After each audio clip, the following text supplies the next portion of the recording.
நானும் ஊழியத்துக்கு வருவேன்னு சொன்ன ஒரு பையன் பின்மாறி போய் ஒரு குடிகாரனா இருக்கிறான்னு அவங்க அம்மா என்கிட்ட ஜெபம் பண்ண சொன்னாங்க. எப்படி குடிகாரனா மாறினா? நான் உட்கார்றதுக்கு பக்கத்தில் தான் உட்காருவேன்.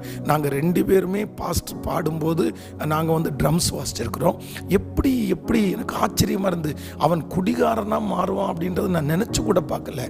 ஏன் அப்படின்னா ஒன்றும் இல்லை, பாஸ்டரை பற்றி குறை சொல்கிற ஒருத்தவங்களோட சேர்ந்து குறைய கேட்டு கேட்டு கேட்டு இவங்க இப்படி இருக்கிறாங்களே, இவங்க இப்படியும் இருப்பாங்களான்னு சொல்லி ஆவிக்குரிய வாழ்க்கையிலே முற்றிலுமாய் விலகி போய் இன்னைக்கு குடிகாரராய் மாற்றப்பட்டார். ஆண்டவருடைய பிள்ளைகளே, ரொம்ப ஜாக்கிரதையா இருங்க. நீங்க இந்த குறை சொல்றவங்களோட தயவு செய்து நீங்க சேராதீங்க. அந்த மாதிரி குறை சொல்றவங்களோட அவங்க கூட நீங்க வச்சுக்காதீங்க. அவங்கள்ட்ட சொல்லுங்க, நீ நன்மையை பேசுங்க பிரதர், பரவாயில்ல, எனக்கு யாரை பற்றி குறை நம்ம கேட்க வேண்டிய அவசியம் இல்லை.